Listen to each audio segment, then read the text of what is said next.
হ্যাঁ রেকর্ডিং করে হ্যাঁ না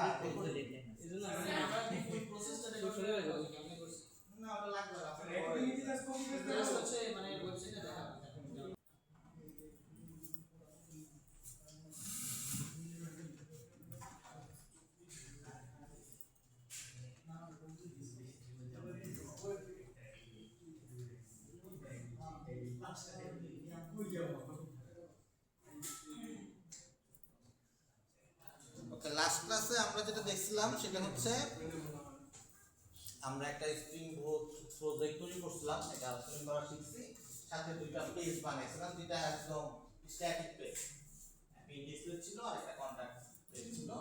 এই পেজের মধ্যে আমরা সুইচ করতে পারছিলাম বেসিক একটা এই টাইপ দিয়ে আর কি।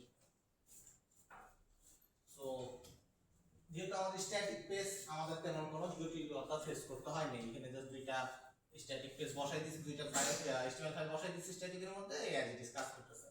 কিন্তু ইন রিয়েল লাইফ আমাদের তো কোনো কিছু স্ট্যাটিক না, আমাদের সবকিছুই ডাইনামিক।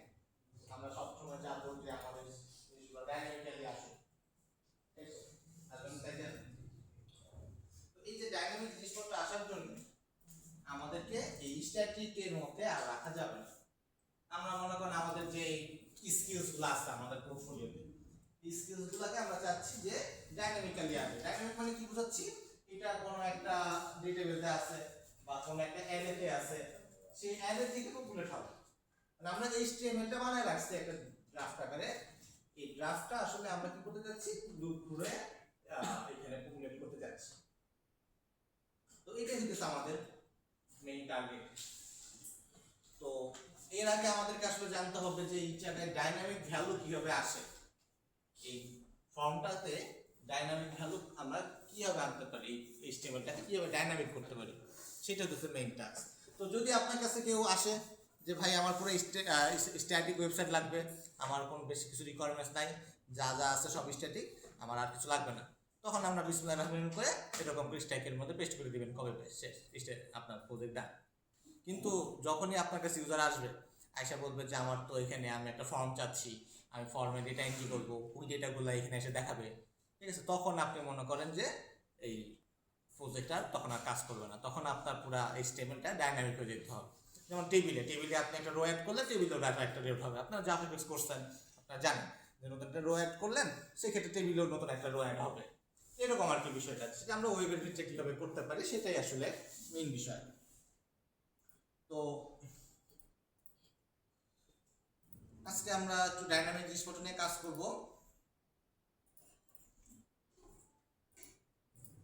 তো আগের যে দুইটা ছিল সেটাকে ডিলিট করে দিলাম, স্ট্যাটিকের মধ্যে যে দুইটা রাখছিলাম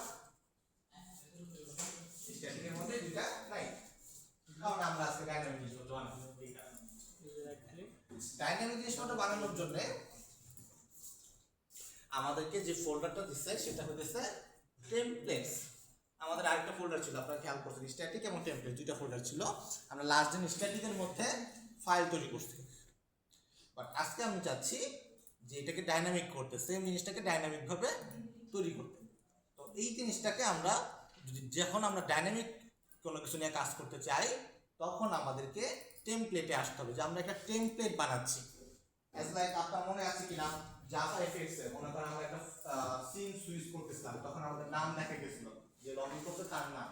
তো প্রথমে কি করছিলাম, আমরা একটা লেভেল দিয়ে রাখছিলাম, যে লেভেলে একটা আইডি দিয়ে রাখছি, ওই লেভেলের মধ্যে কিন্তু একটা দামি নাম দেওয়া ছিল, যে লগইন করতেছিল তার নামটা ওখানে রিপ্লেস হয়ে যেত।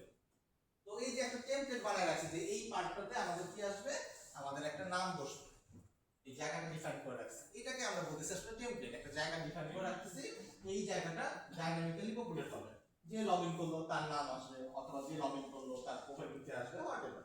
জাস্ট একটা টেমপ্লেটটাকে ডিফাইন করতে হবে, যে টেমপ্লেটটা হচ্ছে আমাদের ডাইনামিক্যালি দেখাবে, ভ্যালুগুলো পপুলেট হবে ডাইনামিক্যালি। সো ফাইন, সেম জিনিস আমরা এই যে টেমপ্লেট, আমরা টেমপ্লেটে রাইট ক্লিক করতেছি, নিউ HTML ফাইল,